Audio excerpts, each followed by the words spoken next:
These lines I write, I keep it live cause I thrive. I might just blow your mind tonight. I'm so hyped, but it's no hype. From this height, it's direct hits on sight. I'm your type, lend me your ears to show you that there's something in me. I'm not giving up, I'm standing right here, holding these days hostage. And I'll make this my year. We turning fear into love, and the love's in the air. I love doing this cause nothing compares. Nothing can share that same type of feeling when you feeling them flares. They can't catch it, it's havoc. I rip to a tear, switch a scenario on stereos, I leave them impaired. Variables start to change and they're all in my range. I just gotta grab it, it's all mathematics. Every step is drastic, I make it fantastic. I'm trying to take your breath away. Asthmatic. This is live through the stereo.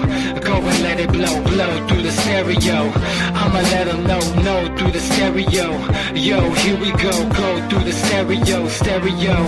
This is live through the stereo. Go and let it blow through the stereo. I'ma let them know through the stereo.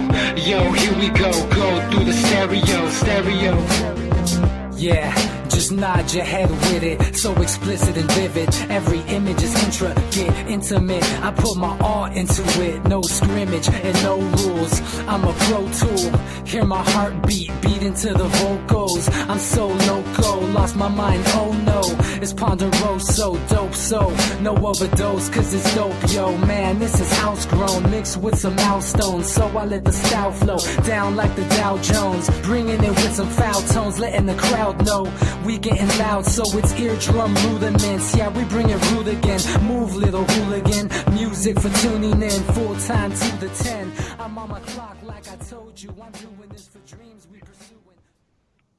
Hello, everybody. Welcome back to Anti-Media Radio. Once again, with your host Nick Bernabe here on ucy.tv and the antimedia.org/radio. It's December 28th. This is going to be my final show before the new year, so I guess this is going to be our end of the year show, and there's so many things that have gone on this year, so many interesting, crazy, awesome, awful things that have happened in 2016, and 2017 is right around the corner. What are we going to expect out of 2017? What did we experience this year? I mean, obviously the biggest story of the year was this crazy election. Donald Trump, Hillary Clinton, Bernie Sanders, and the like, all that stuff that went on.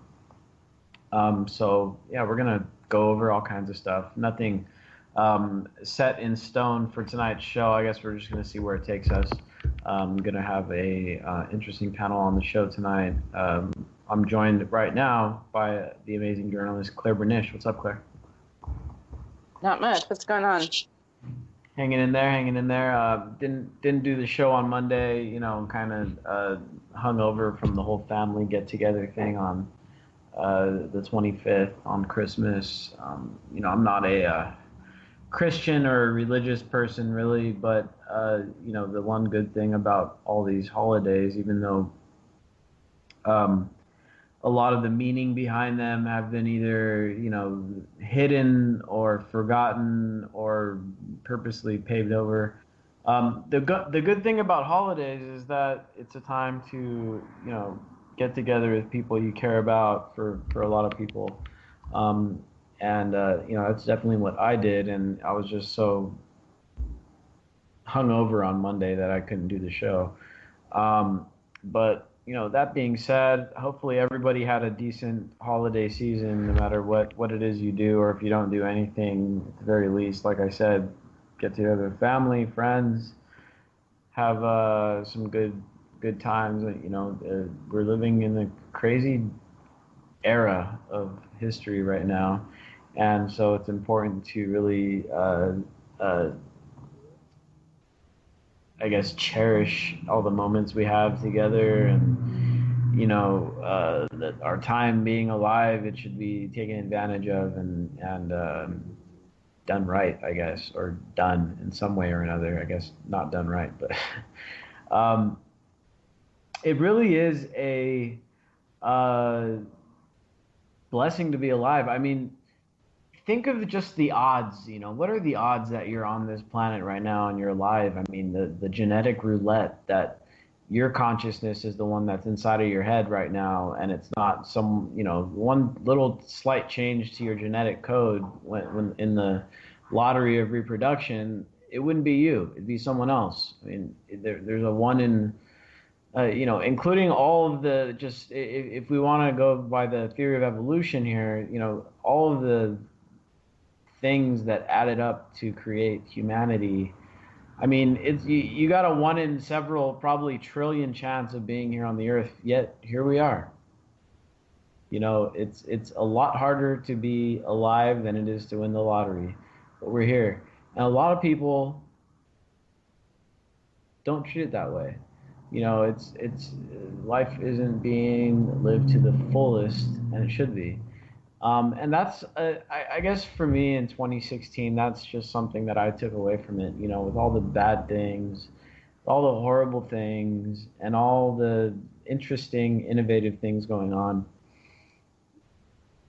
Life should be celebrated, and not destroyed. And that's the problem right now. The big theme of this last year was war and destruction, and of course the U.S. empire just continues rolling on. And how many more countries? I mean, Obama's getting out of office next month. Is he gonna start bombing another country? I mean, they just officially started acknowledging what they were doing in Somalia, just last month. And that's like 8 or 9 countries now that Obama has racked up on his bomb list. Well, he's sure trying for Russia. Yeah, he's gunning for Russia now, and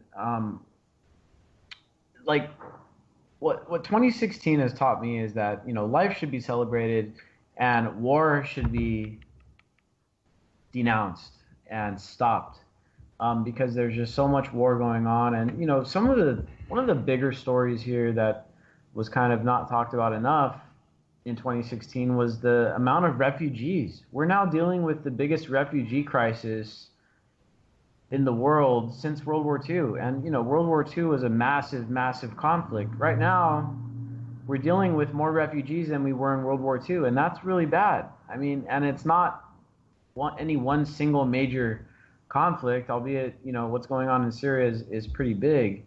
It's a bunch of little wars and a bunch of little conflicts, whether we're talking about Yemen or Libya or Iraq or Syria. But they have a common thread, though. Yeah, they do. The United States. The U.S. and other foreign powers that are meddling in other countries' affairs. And, I don't think very few countries are innocent here. Of course, Russia is doing its thing in Syria, Ukraine. China is now all over Africa. And here's another thing that was not talked about enough in 2016. The proxy wars, although not official yet, are starting to heat up between China and Japan, and this is going on in Africa. So, this is another thing that we're going to be keeping an eye on in 2017. Now, another big milestone that was reached in 2016 is the remilitarization of Japan. And this has gone pretty much under the radar, but, Japan has been more or less demilitarized ever since World War II.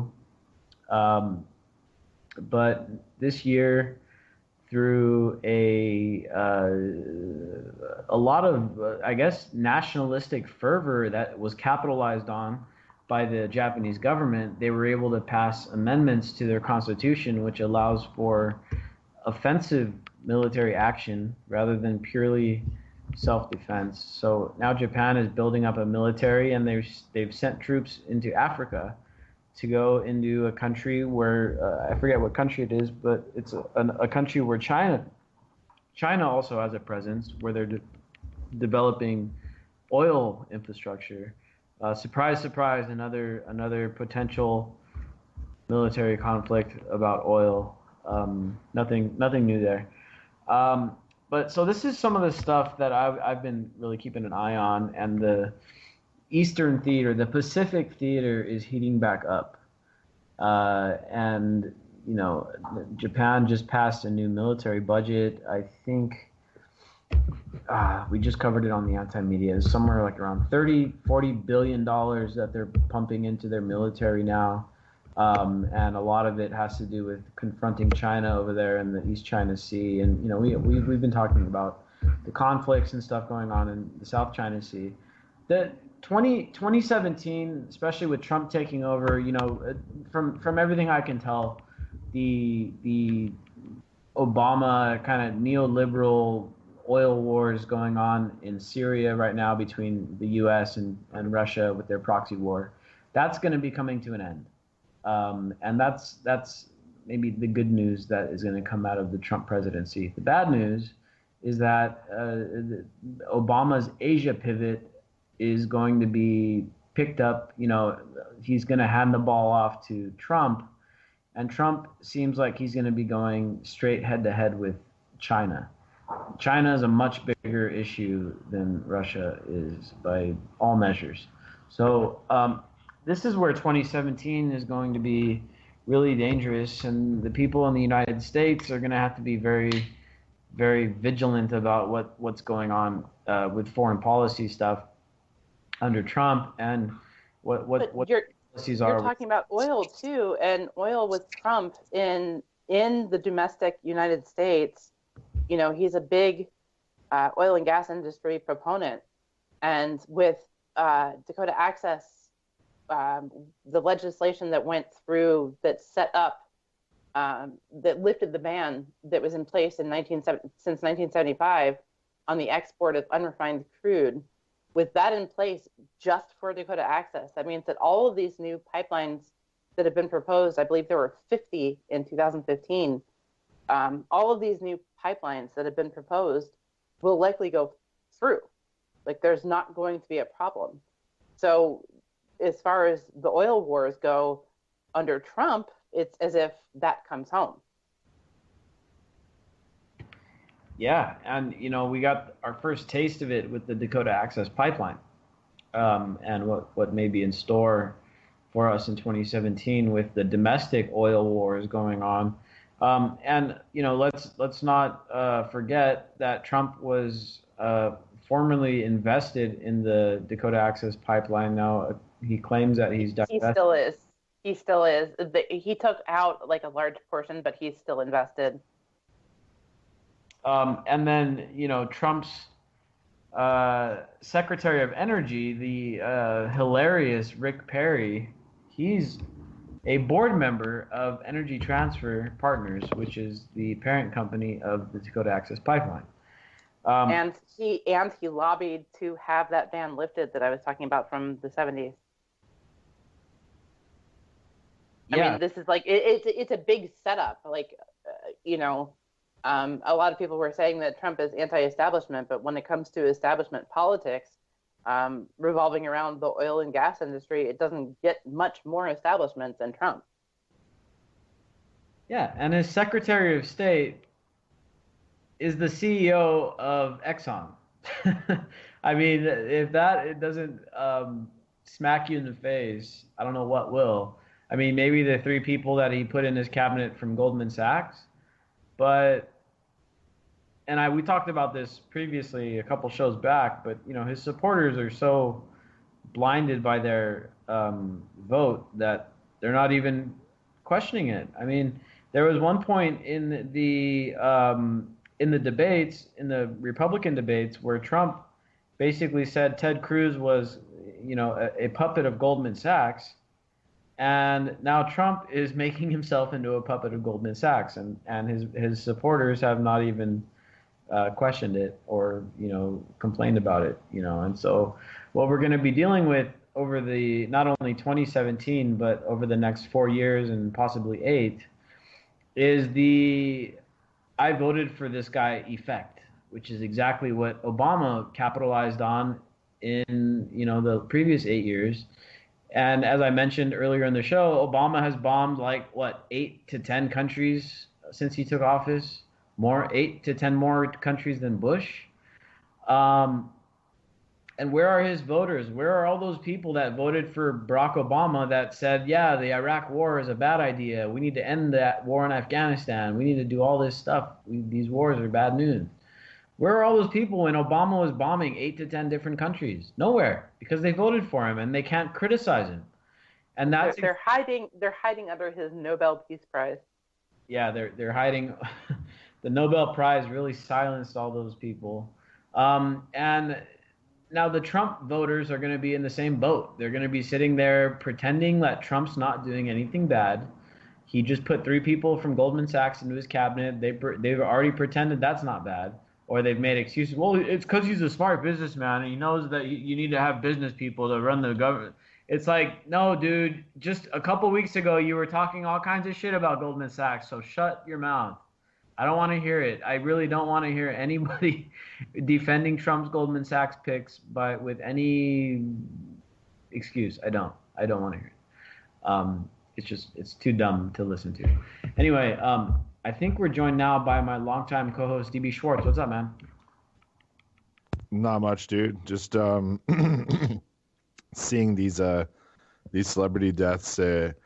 Last night we touched on it. Even Claire was on too, about how it was only going to take one more, and then there was 6 in 3 days, and yeah, man. I think the people. I don't know if you guys saw that the Russian embassy in Damascus got shelled, and if it wasn't built just so, it would have been demolished. So very lucky for the people inside, but a lot of payback getting sent Russia's way, trying to goad them into a war before Obama's out, and I don't think they're going to fall for it. So thank God.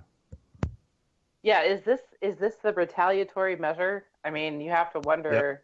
They were saying that these are rebels who did this, so it would certainly seem to be, at least sparked by the Obama administration. But doesn't that seem a little.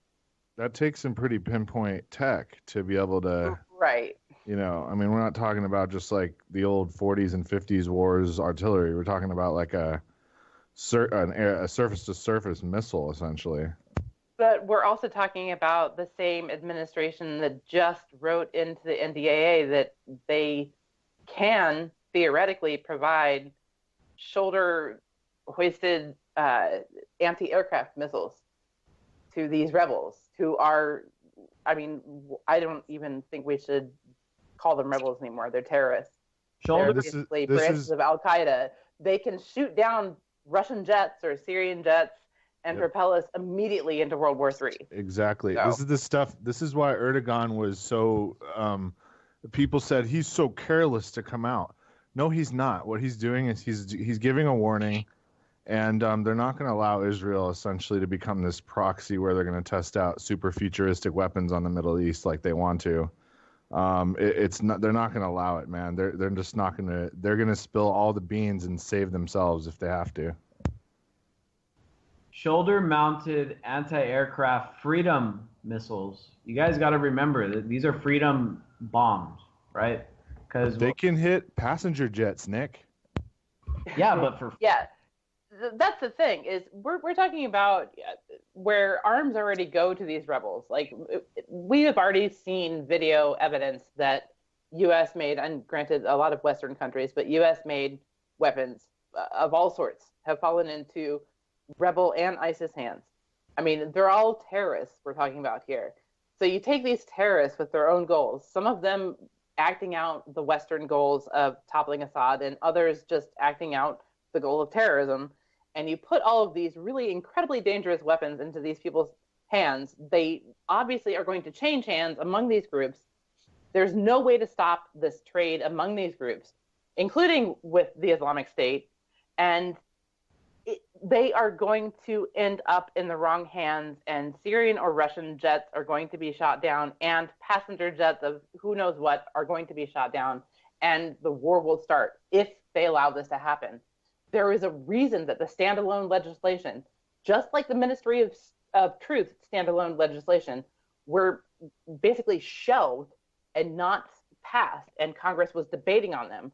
And there's a reason also that they were shoved into the NDAA and passed with a military budget so that nobody could really argue with either piece of these completely contemptible legislations. I mean, there are just enormous repercussions from both of these, and neither can be discounted. We have a Ministry of Truth, and we have a government ready and willing to go to war with basically the only other superpower on the planet. And we have to remember, too, that analysts have said that Russia has grown tired of U.S. posturing and would be more than willing to use nuclear weapons in a limited capacity to stop us in our tracks. This is a very perilous situation, and I think that it has been downplayed for far too long. And, how many times are we going to let these assholes pass horrible laws in the National Defense Authorization Act? I mean, in 2012, it was indefinite detention without trial. I mean, this was the one that made the NDAA famous. Hey, sorry to interrupt because I'm going to forget if I don't tell you this, but they finally, for the first time ever, split up production and engineering budgets officially. So what does that tell me? I believe they're going to automate and pull out some pretty gnarly stuff because they believe a war will pop off. I just think some crazy stuff, man. Like they're going to have an autonomous research and development division, dude. They also took out the language that limited nuclear proliferation. They took out the word limited. And a number of people have been freaking out when you take out limited in terms of nuclear development, and in terms of it was also space defense. We're talking about Reagan-era Star Wars sort of technology. They took out that one word and opened up the possibilities for virtually anything. It's like a money hole for defense. And with Trump coming in, and, people have said, well, he's not going to go to war with Russia. Well, he might not go to war with Russia, but they're basically setting not only a booby trap for Trump, but they're opening up the floodgates for him to go to war with basically whomever he chooses with whatever technology he chooses to do so. With China, which is, China is a modernized military, quickly growing. I mean, Russia is Russia. They've got limited resources. They're really smart with their resources. Putin is a shrewd leader, okay? That's what Russia has going for them, and they got a bunch of outdated old nukes. But China is a whole other bag of worms, and Trump has already shown a willingness to provoke China, and Obama has already postured the U.S. military, or at least attempted to posture the U.S. military into the area surrounding China. And the TPP was a ploy to contain China economically. Everything is pointing to China, and all this stuff with Russia is kind of just a little bit of, war profiteering and, some Cold War scare stuff to build up some profits for the military-industrial complex. I don't know if they ever really have intended to go to war with Russia or if they were just trying to contain them or whatever.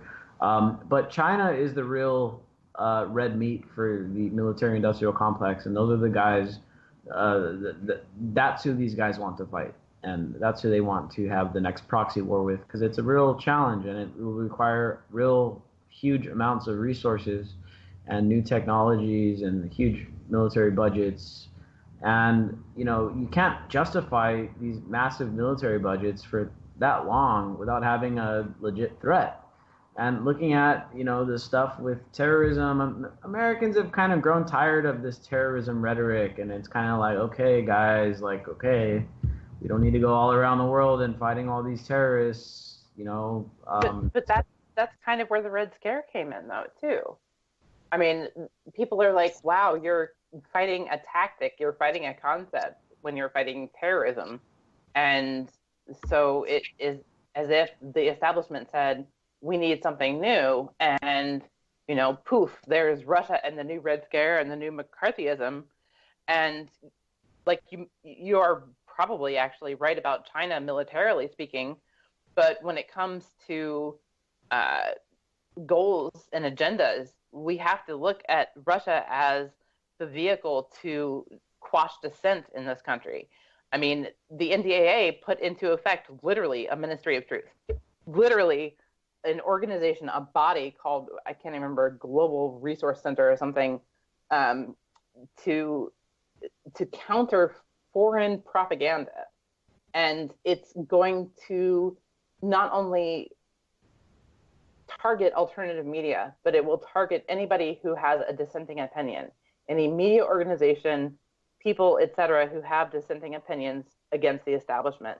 So that can work not only for people who have who report anything, say positive or neutral about Russia, but it's going to also do that for China. It will do that for any foreign entity that the U.S. considers a foe. So we have all of these mechanisms in place to quash dissent and to make sure that information is not freely available to people when it needs to be most of all. And that's what's concerning, because no matter if we're building up militarily against Russia or China or even Iran for that matter, it doesn't really matter. The point is that we're not going to necessarily know about it because this is going to be censored. And we've already seen that happening on Google. They're using an algorithm to quash dissent against Israel, like any anti-Israel opinions that might be circulating out there. But the thing is, it also quashes questionable opinions. Like, we're going back to that whole fake news narrative. This is all, it's as if the government, the state took this opportunity, a very slight suggestion that there was something that swayed the election and ran with it to holy hell, to make sure that none of us can tell what is actually the truth and can report what is actually the truth with anybody actually believing it. And it's terrifying, honestly. Just remember that if the government censors the free flow of information, they're doing it to promote freedom, right? That's what we're supposed to believe. Obviously, that's not the case, but that's what we're told. Now, here's the thing that is just so unbelievable to me. While we're on the topic of this National Defense Authorization Act, which, this year, every year it's pretty heinous, and they always slip in some messed up shit that's, whether it's to go arm the Ukrainians, which are, staffed with neo-Nazis, or whether it's to, indefinitely detain American citizens without trial, which took place in 2012. What really strikes me this time around is, Obama and everybody, all these, establishment types, they're like, oh, Trump is so dangerous, and we can't trust him with the nuclear codes, and it's a really bad idea to let Trump beat Hillary Clinton, and blah blah blah blah blah. So what do right before Trump takes office? They give him a brand new suite of a bunch of new tools to help him censor people. I mean, Trump has already shown a willingness to speak out against free speech. He banned several news outlets from covering his rallies. He talked about loosening up libel laws. I mean, Trump is openly hostile to the press. Now, is there plenty of criticism for the mainstream press? Yes, of course. But should we give a guy like Trump the tools to, quote unquote, legally enact censorship on the media after everybody just got done telling us how bad Trump is on free press and for freedom, and that he's borderline authoritarian, and that, God, who knows, he could become a dictator? Obama goes and signs this shit into law, giving him all these extra powers. Nick. What are they thinking? I mean, Nick, if there's any more clear indication that the parties are working in synchronicity, this is it. That's the thing. There's all this scaremongering from the left saying, Trump is this horrible person who's going to be a dictator, essentially, and yet they hand him this power. Why would they do that if they don't want it done in the first place? This is the clearest indication. This should be the red banner warning for people that there is literally not significant difference between the parties. This is saying, you know what, we're going to hand this power to Trump because he's either going to falter with it and it's going to bring him down, but in the process when it does that, it's going to have our agenda at heart.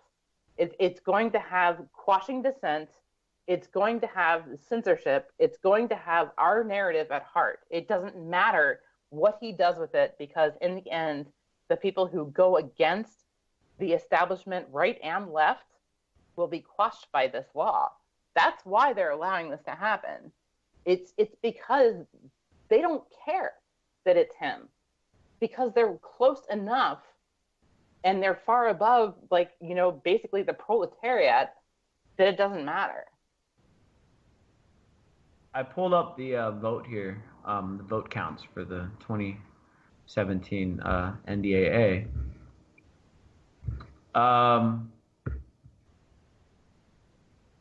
85-13 it passed. So, I mean, this is a hugely bipartisan effort here.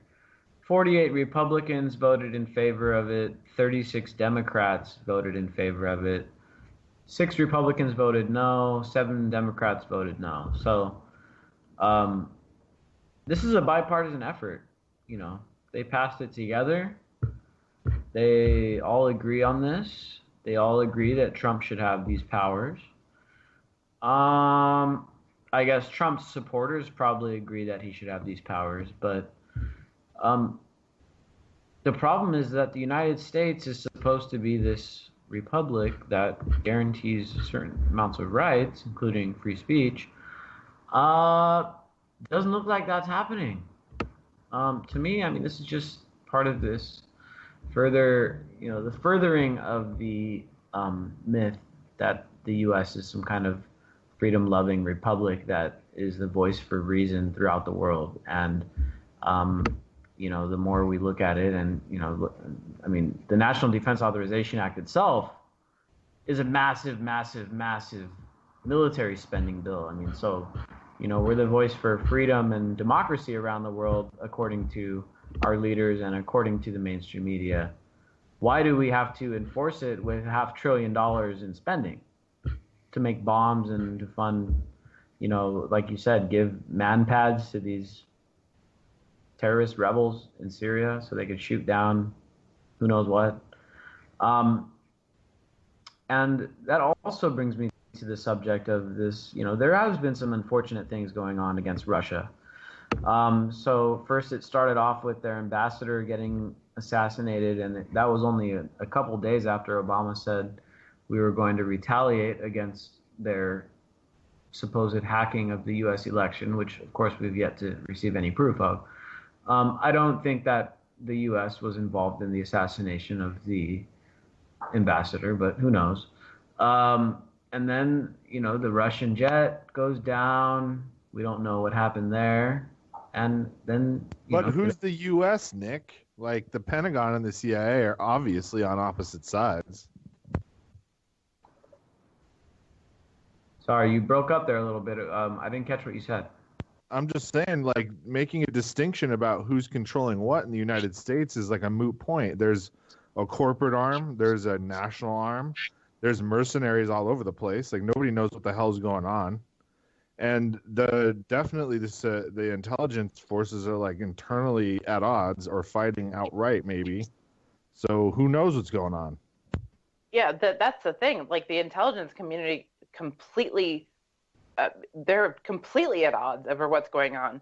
You have these unnamed CIA intelligence officials who supposedly came forward to one corporate media press who's, you know, a known employee essentially of the neoliberal left, and said, hey, the Russians hacked the election. They don't offer any evidence, none, literally none, and still have not. And then, you know, we go and we suddenly have this propaganda provision that nobody wanted in the first place written into the NDAA.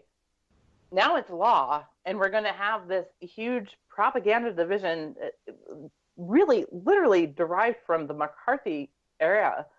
And suddenly, and this blows my mind, today there was news that the Washington Post, who was behind all of these reports that had literally no evidence behind them that amounted to fake news, the Washington Post went on a hiring spree because suddenly it's extremely profitable. And this is right after this propaganda division was written into law. I mean, are we supposed to find this coincidental somehow? I saw that too, but I didn't put two and two together. That's pretty funny. Yeah, could be. Yeah, I mean, they're going to hire 60 people. Like, suddenly we're really profitable when all year long, all we've been hearing about is the mainstream media losing money because everybody's like, hey, you guys suck because you never actually print the truth. I mean, this is just, it's not coincidental. The things that are going on right now they parallel so closely both dystopian fiction and the past that it looks as if our government has done a study on these things to see what it is that they can possibly get away with. And when you have a population so dumbed down by 140 character tweets and memes and stuff, and I'm not saying those aren't valuable, I'm not saying they don't have their place, but when you have that like the only essential learning place, and then when you have like safe spaces with coloring books on a college campus, I'm sorry, but that infuriates me. You're talking about a populace that is ripe to be harvested for propaganda and for, basically citizen spies turning in your neighbor and stuff like that. And at this point, I no longer care if people think that I'm scaremongering, because I'm not. I can see it. I can see the path. I can see the trajectory that we're headed, and it is not a pretty picture. And I think that if we are not careful and extremely vigilant at this point, we are going to be headed where we do not want to go, where the only news that we will receive is sanctioned by the state. Like, I don't think that it's going to be as bad as China, but I think that if we're not careful and if we're not extremely wary of where it is that we're headed, we could end up on that course. God, it's almost like we inherited a bunch of Nazi policies after World War II, right? Oh, wait. What could have made that happen? That's funny because we actually did. Go Google or go on another search engine, DuckDuckGo or something, and check out Operation Paperclip, because that actually happened. And Mockingbird. And please simultaneously check out Operation High Jump. And the reason why our government is the way it is today is because we lost. That operation was unsuccessful. And so all the guys that embedded as part of Paperclip got to stay in their jobs and positions and take orders. And where those orders come from? Well, everyone's going to Antarctica, right?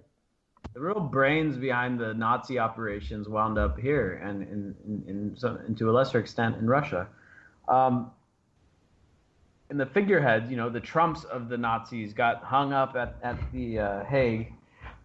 The real masterminds behind it came and worked for us, and they helped us create the CIA and a bunch of the other policies that we started implementing after in the 50s.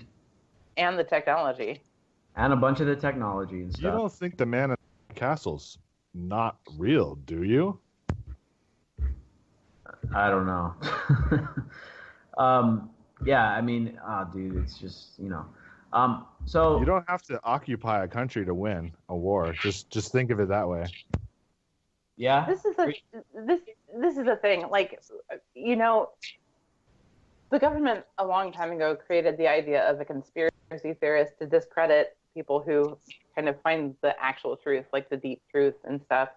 And I think that alternative media and activists and people who are advocates for truth spend a lot of time dispelling the idea of conspiracy theorists.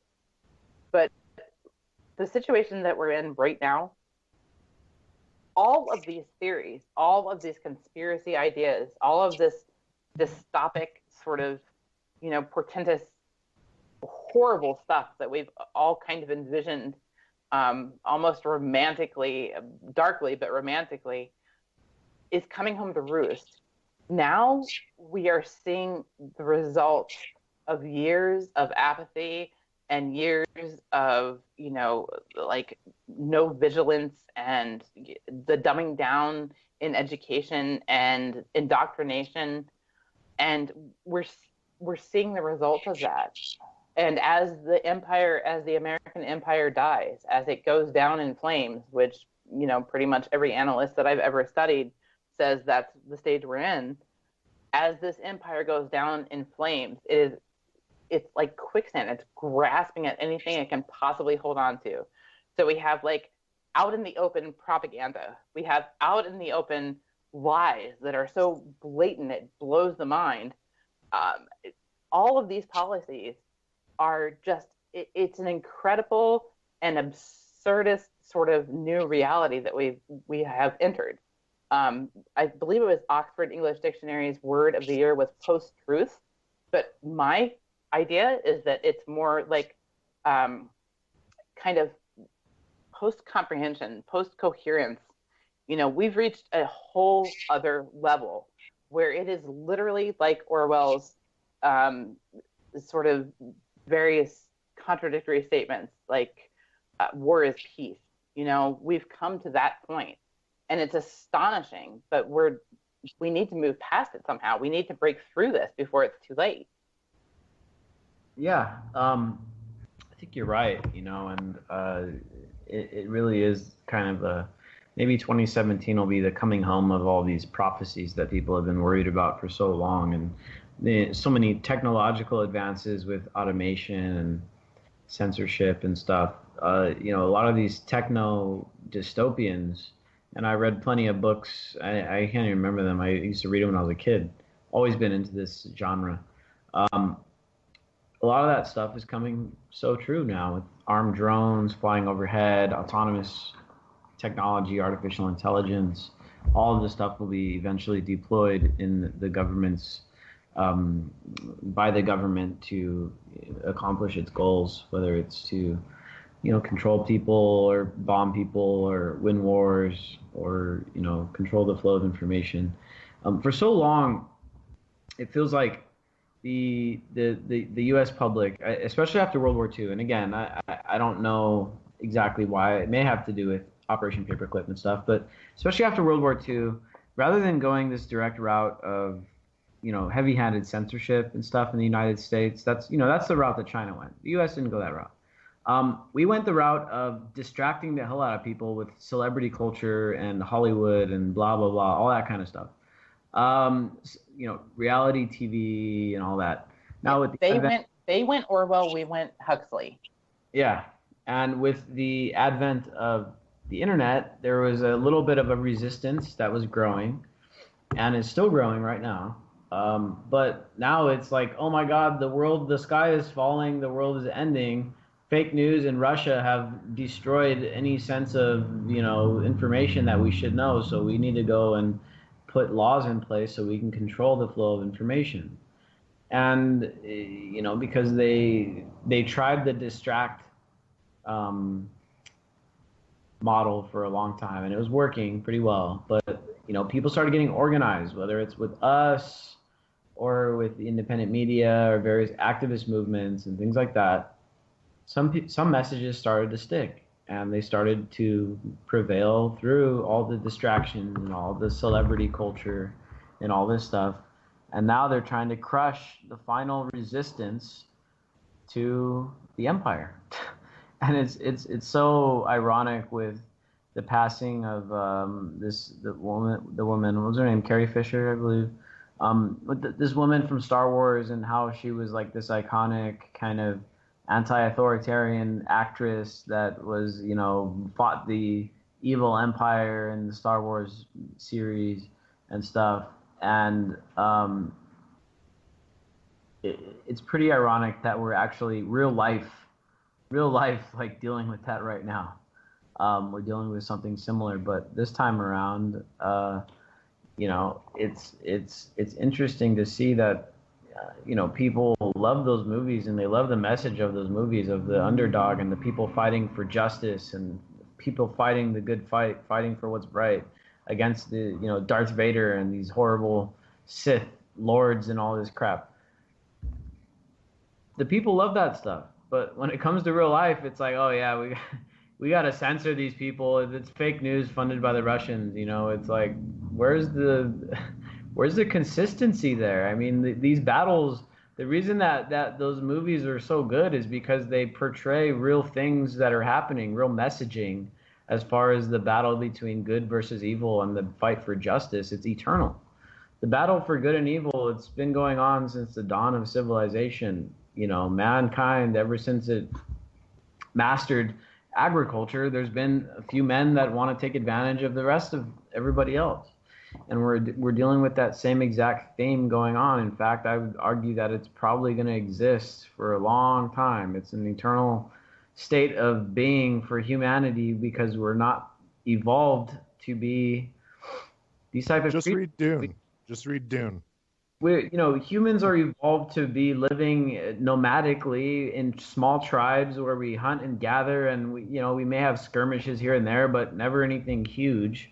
But now we've organized ourselves into these hyper, super states, where there's hundreds of millions, if not billions, of people organized into singular tribes that are supposed to have some kind of social cohesion and operate under the same ideology and believe in the same things. But So you saying we should spread out, Nick? what I'm saying is that humans are just not capable of thinking logically when they're in such large groups, and that's why we end up with world wars and giant countries that do bad things, and genocide and nuclear wars and all these horrible things that we do. These aren't things that would be done in little tribal cultures and stuff. And what if that's the reason we're not permitted to leave this globe, and we can't get off the planet because there are higher forces that trap us here until we get over this war matrix? I mean, at some point we've got to get past all this and stop fighting and start going out, spreading out, because that's why we keep fighting, man. It's the scarcity factor, or the scare of scarcity. Yeah, and the thing is that there's really only a couple of end game options here. It's do humans embrace the idea of transhumanism, and do we adapt technology and allow it to help us evolve to a greater in a way that makes us more adaptive and less violent and destructive? Or are humans not the ultimate species that are going to end up disseminating into space or into the galaxy, into the universe?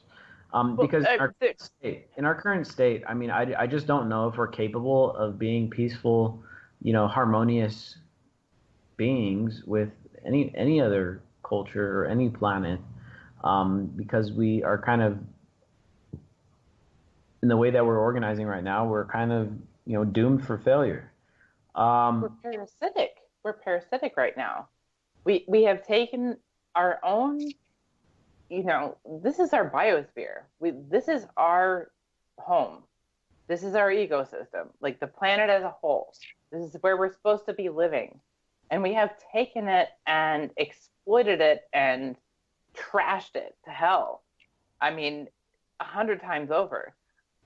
We're talking about battles on a microcosmic scale, like Dakota Access, where like one single river crossing has the potential to do like absolutely perilous damage to not only an enormous, the fourth largest watershed on the planet, but an aquifer underneath that. And we're treating it as if it's a battle between money versus rights. I mean, as human beings, we've taken absurdity to an absolute new level. And the argument that we are parasitic, that humans are parasites, actually makes a lot of sense when you look at what we've done to our surroundings. I'm not saying that humans are bad, that humanity is like a terrible concept or something like that. I'm just saying that we have not thought this out very well. We have not thought our future out very well. We are not planning for future generations. What do we do when everything is poisoned? We're so quick to jump into new science and new technology as if it's the best thing on the planet. I mean, microbeads, plastic, all of these things are a very good example of that. We're choking out all the species on the planet, and everything is a balance. And when you give up that balance, when you compromise that balance, the more you compromise it, the worse off everybody is. Humans in particular. We're killing ourselves, and we're not caring how we do it, and we're compromising all future generations because of it. And this has nothing to do, I know that somehow global warming and whatever has become very controversial. It has nothing to do with that. We're talking about trashing the place where we live. And we have done a fantastic job of trashing the place where we live. Yeah, and it's just so much short-term thinking and quick gains, and can we get rich from oil? Even who knows how bad it's going to affect the planet in the next couple generations. This type of thinking is just so awful. It's like the scourge of the planet, and it's really is myopic. It's incredibly myopic. Yeah, and it's really, we're just destroying the place. And we've got all this access to information, and we've got all this access, like we just covered today on the anti-media, with this renewable energy. Now solar power is now as cheap as coal.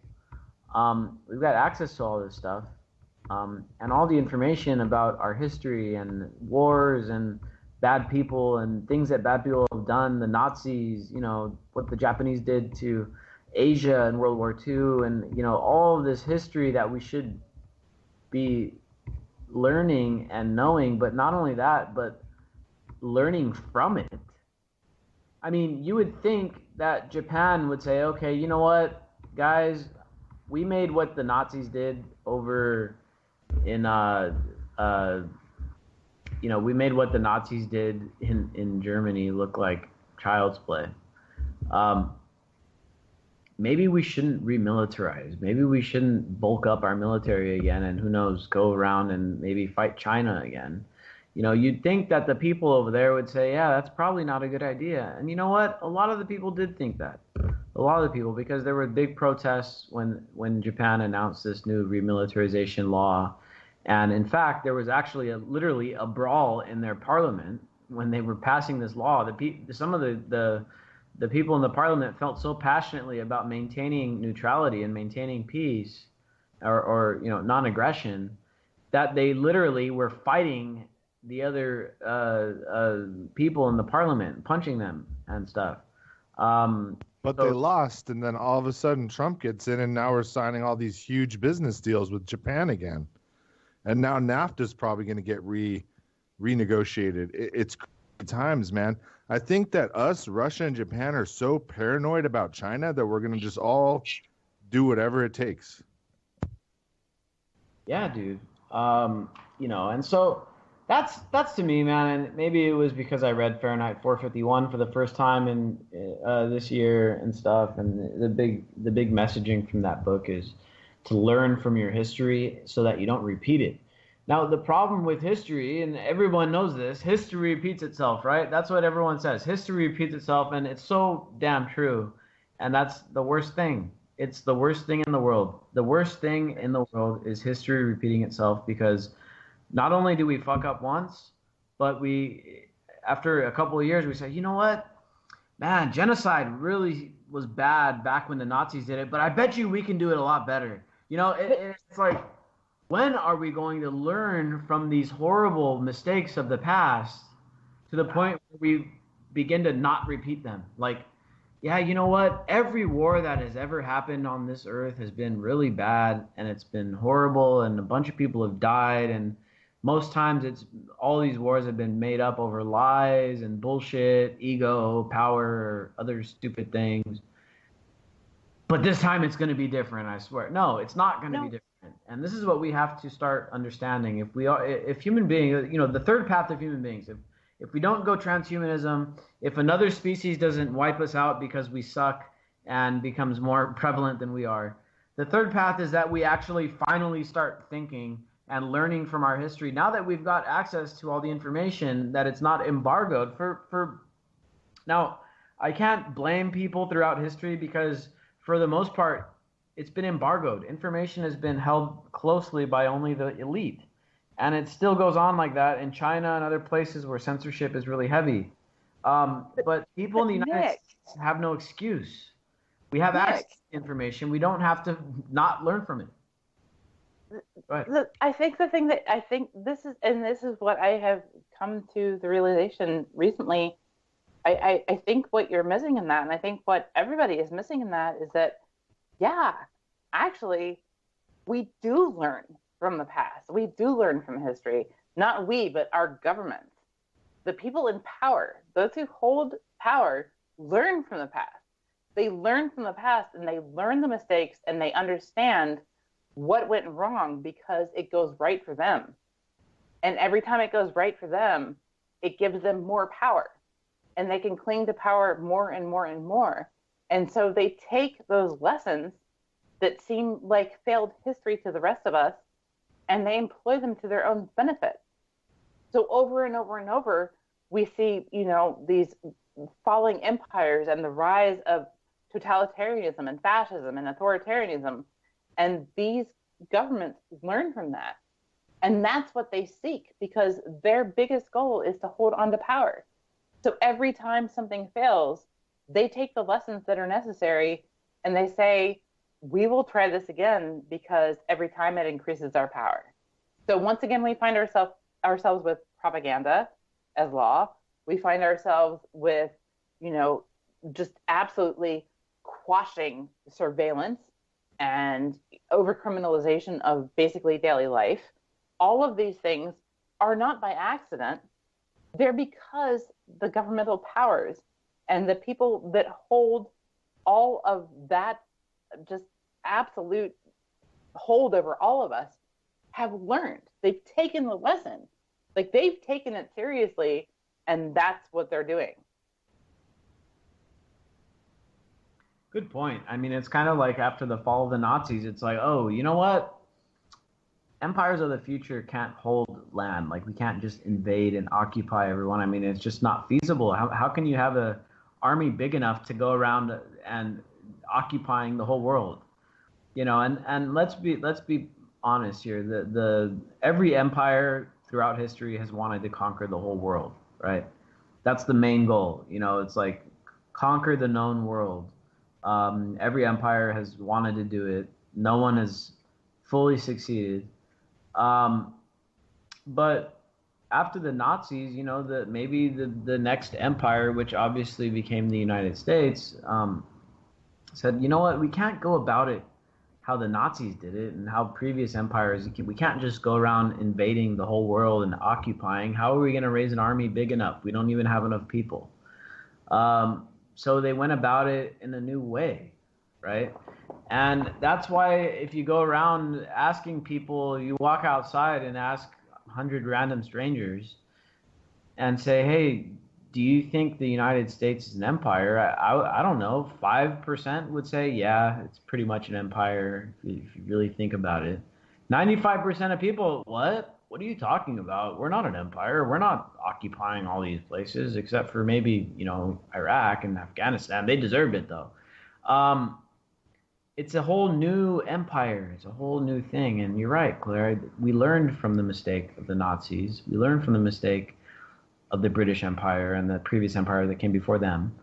And we're trying out a brand new model, which is a corporate empire and a new way of doing it, and using money as the lubricant to grease the wheels of the machine. And then you just send in the military to do a couple quick strikes whenever someone gets in the way. And yeah, that's what they've learned, and they've applied it. Now it's time for the people, again, going back to this battle between good and evil that's always going to exist, and always has existed. It's time for the good people to learn from their mistakes and to start applying their knowledge, and to start adapting old ideas and bad ideas, learning from them, good ideas, and evolving them and improving them. Thank you all for tuning in. That's going to be my final show of 2016. We'll catch you next year. Tune in Anti-Media Radio 5 days a week. Peace out, everybody. I'ma let them know through the stereo. Yo, here we go through the stereo.